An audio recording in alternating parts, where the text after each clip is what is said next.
त्रिकोण के बारे में जो जानकारी चाहिए थी सब बता दी। अब सबसे पहले तो मैं नया वर्ष 2021 की सबको विद्वानों को शुभकामनाएं प्रेषित करता हूं। और हम हिंदी में बोलते हैं, हिंदी भाषी व्यक्ति हैं, तो आज विश्व हिंदी दिवस भी है, तो इसलिए सबको मैं हिंदी भाषी हमारे सब विद्वान मित्रों को हिंदी दिवस की, विश्व हिंदी दिवस की शुभकामनाएं प्रेषित करता हूँ।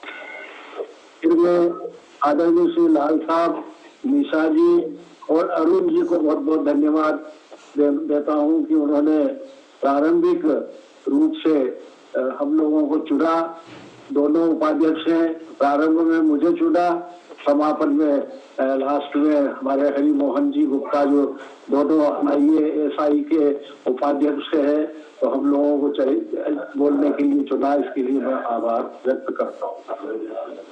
महत्वपूर्ण बात का सब्जेक्ट जो रखा है, क्योंकि धन की आवश्यकता तो सबको पड़ती है। धन मतलब अर्थ त्रिकोण, तो धन की आवश्यकता सबको पड़ती है, सब धन की लालसा सभी को रहती है। और धन नहीं होने पे व्यक्ति का जो शब्द होता है वो कंगाली शब्द होता है। तो कंगाल कोई बनना नहीं चाहता, सब धनी बनना चाहते हैं। कोई वाणी का धनी होगा, कोई ऐश्वर्य का धनी होगा, कोई धन का धनी होगा और कोई परिवार का धनी होगा। तो सब प्रकार के धन जो है ना, धन सबके हैं। नीति भाव जो है उसमें परिवार भी है, वाणी भी है और मतलब जो है एकत्रित राशि भी है, एकत्रित धन राशि भी है। तो इसके कारण से धन बहुत महत्व रखता है। संस्कृत में किसी विद्वान ने कहा है कि यस्यास्ति वित्तम सह नर कुलीनः सह एव वक्ता सह च दर्शनीय सह शीलवानस्य सह च गुणज्ञ सर्वे गुणा कांचनमाश्रयन्ते। कंचन यानी धन, सोना, धन जो है सब सभी चीजों में आवश्यक होता है। धन अगर किसी के पास नहीं है तो वो गुणवान नहीं है, कुलीन नहीं है, शीलवान नहीं है, दानी नहीं है। तो सब गुण धन में ही रहते हैं। तो निश्चित रूप से ये बड़ा महत्व का विषय है। अब सबसे महत्वपूर्ण विषय जो 4 त्रिकोण में हमारी कुंडली जो है 12 भावों में से 4 त्रिकोण, 4 कोण केंद्र से बनी हुई है। केंद्र जो है, जैसे हम किसी मकान में बैठते हैं तो बीच में जो रहते हैं केंद्र भाव, और कोने जो रहते हैं उनको त्रिकोण बोलते हैं। तो कोने से ज्यादा महत्व केंद्र का होता है, सबसे महत्व बात। और हर 2 त्रिकोण के साथ में एक जो है केंद्र बना हुआ है। तो सबसे बड़ी बात है कि धर्म त्रिकोण, तो धर्म त्रिकोण में लग्न जो है वो मूल रहता है, केंद्र भाव जो है लग्न रहता है। जो स्वयं को, अपने अस्तित्व को, स्टेटस को मेंटेन करने वाला व्यक्ति होगा, अच्छा बाहुबली रहेगा, स्वस्थ रहेगा, तो वो व्यक्ति धर्म त्रिकोण का काम कर सकता है, अच्छी बुद्धि रख सकता है और अच्छा संस्कारी हो सकता है। उसके बाद आता है अर्थ त्रिकोण।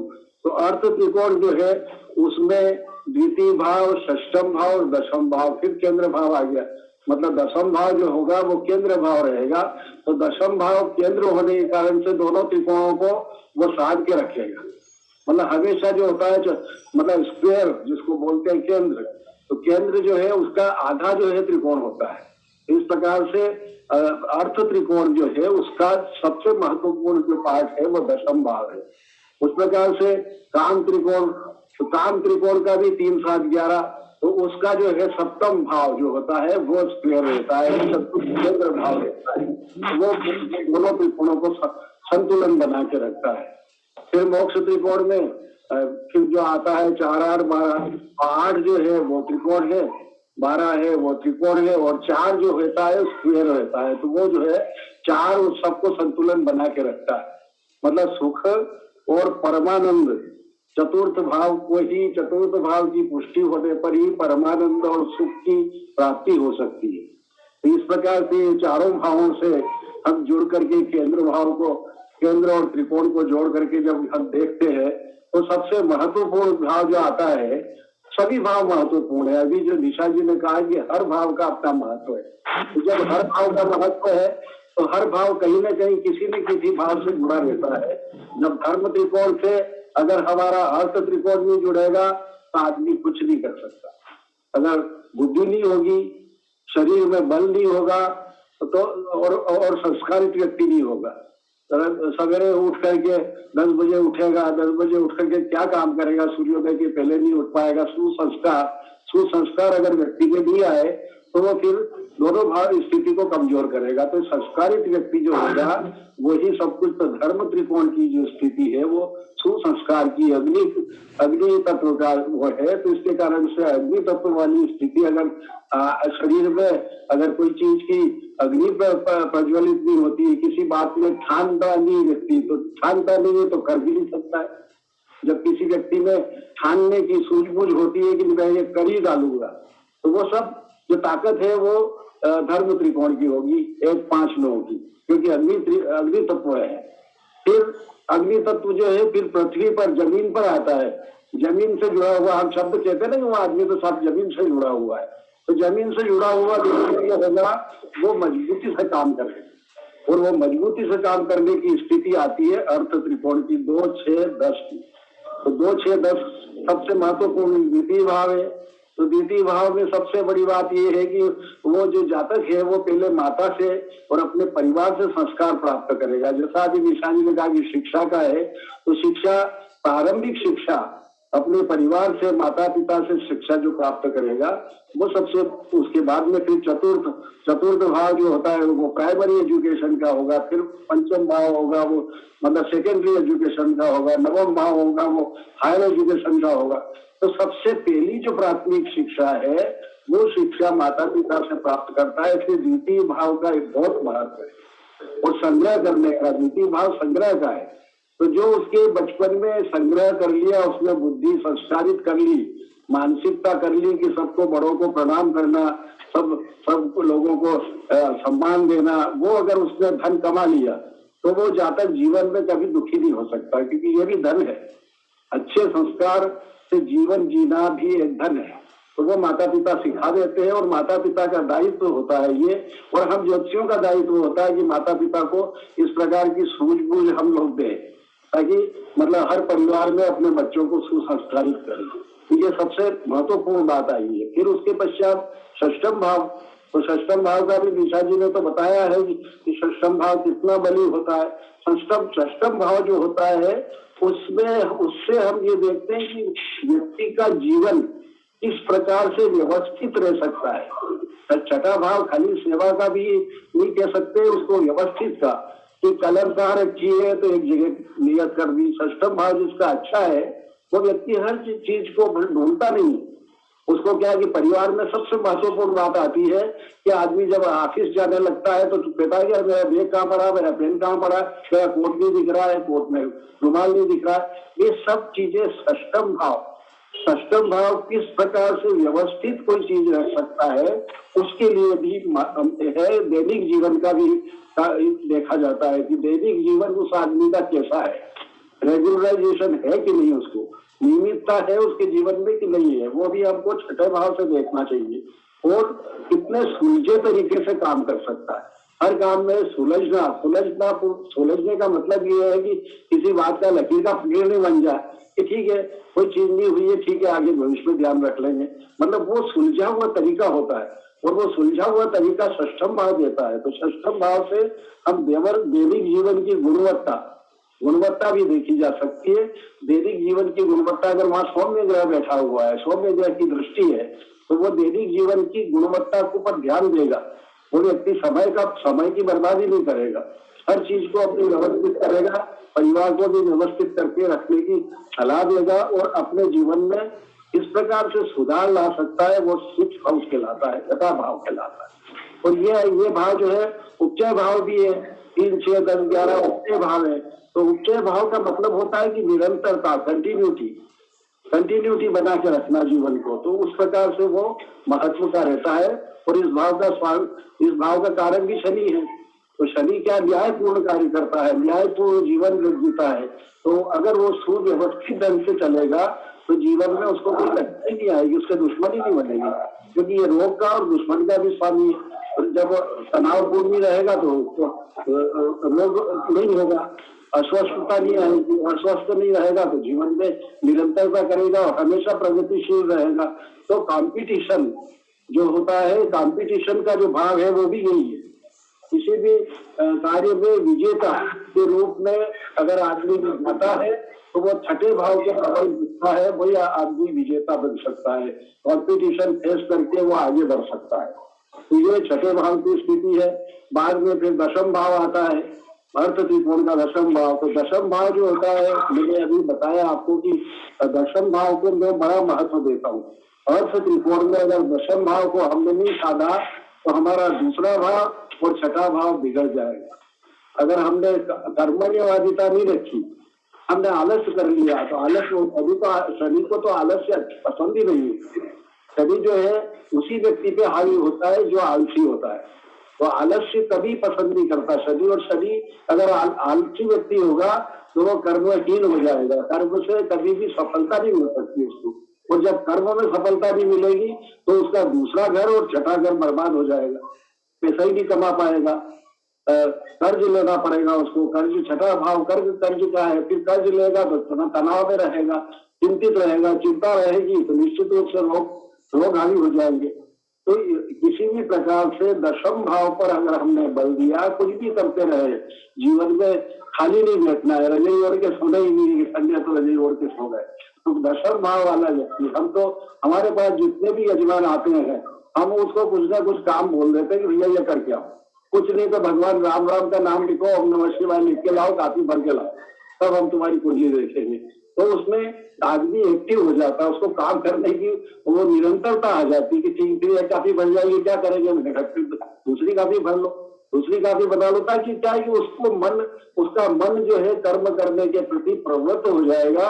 और वो फिर पूछेगा कि साहब आगे क्या करना है। तो आगे करने की जो उसके अंदर की मन की मतलब जो जिजीविषा जागृत होगी, वही आदमी को दशम भाव बताता है कि वो दशम भाव उसका एक्टिव हो जाएगा। दशम एक्टिव हो गया तो दूसरा घर और छठा घर ये दोनों एक्टिव रहेंगे। मतलब जो छठा भाव जो है वो उपचय भाव है, निरंतरता देगा और किसी भी काम को हीलिंग की या मेहनत की वृत्ति देगा। तो मेहनत की वृत्ति देगा तो निश्चित रूप से छठा घर और दूसरा घर भी एक्टिवेट हो जाएगा, पैसा जमा के रखने की आदत हो जाएगी, पैसा बचाएगा और वाणी से बड़ा संतुलित रहेगा। मतलब जीवन में अगर नुकसान होता है तो वाणी पक्ष से होता है, कभी भी उसकी दुश्मनी होती है। कहा जाता है कि तीर और तलवार के घाव तो बढ़ जाते हैं पर वाणी के घाव कभी नहीं बढ़ते। तो अगर किसी ने वाणी से वो कर दिया, वाणी से आक्रमण कर दिया तो वो भी बड़ा आक्रमण है और वो व्यक्ति हमेशा उसको ठेस लगती रहेगी। वो कहेगा कि इसने मेरे को नीचा दिखाया था तो मैं देखता हूँ, तो उसमें फिर रिवेंज वाली बात आ जाती। तो वाणी अगर हमारी निर्मल रहे, वाणी से निर्मल रहे, क्योंकि अर्थ त्रिकोण का सबसे महत्वपूर्ण पहला भाव जो द्वितीय भाव है, आपको ये शिक्षा देता है कि वाणी से बहुत निर्मल रहिए। वाणी अपने मन में कोई भी चीज हो तो वाणी से व्यक्त मत करिए, दुखी मत करिए किसी को, क्योंकि इस भगवान के जो संसार है, इस संसार में किसी को दुख देना और किसी की अप्रसन्नता देना, मतलब प्रसन्नता युक्त प्रकृति को अप्रसन्नता देने का आपको अधिकार नहीं। भगवान ने आपको अधिकार नहीं दिया कि आपको नाराज होकर के किसी को अप्रसन्न कर दे। इसलिए द्वितीय भाव को प्रसन्नता से जोड़ करके, वाणी की सुशीलता से, सरलता से वाणी रख करके अगर जीवन जीता है तो वह अर्थ त्रिकोण में सर्वोपरि जाता है, उसको अर्थ त्रिकोण में सफलता मिलती है। तो ये सबसे महत्वपूर्ण बात आ गई। तो इसके पश्चात दशम भाव की महत्ता को दशम भाव को कैसे बलवान करना चाहिए, दशम भाव पर किस भाव की राशि है।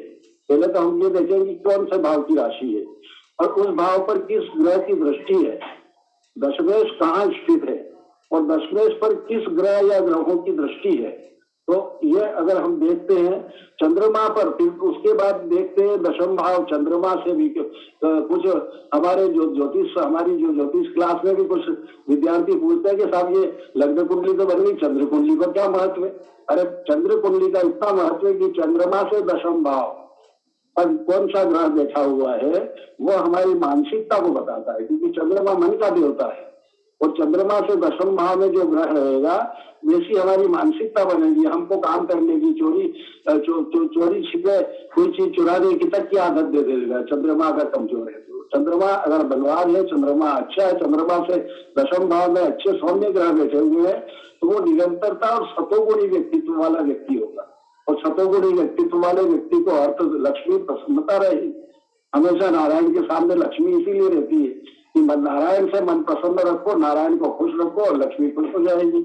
इस प्रकार से यह जो ये जो दशम भाव है, चंद्रमा से दशम भाव में और दशमेश को की स्थिति को देखने से व्यवसाय का भी निराकरण हम कर सकते हैं। ये स्थिति हो सकती है अगर तीनों भाव कमजोर हैं। देख लीजिए कि द्वितीय भाव भी कमजोर है, छठा भी कमजोर है और दशम भी कमजोर है। तो ऐसे व्यक्ति के व्यक्तित्व को उभारने का काम भी तो हमारा है। मतलब व्यक्ति आएगा दुखी होकर के आएगा और दुखी होकर के आने को उसका निराकरण करने का दायित्व भी भगवान ने हम ज्योतिषियों को ही सौंपा है।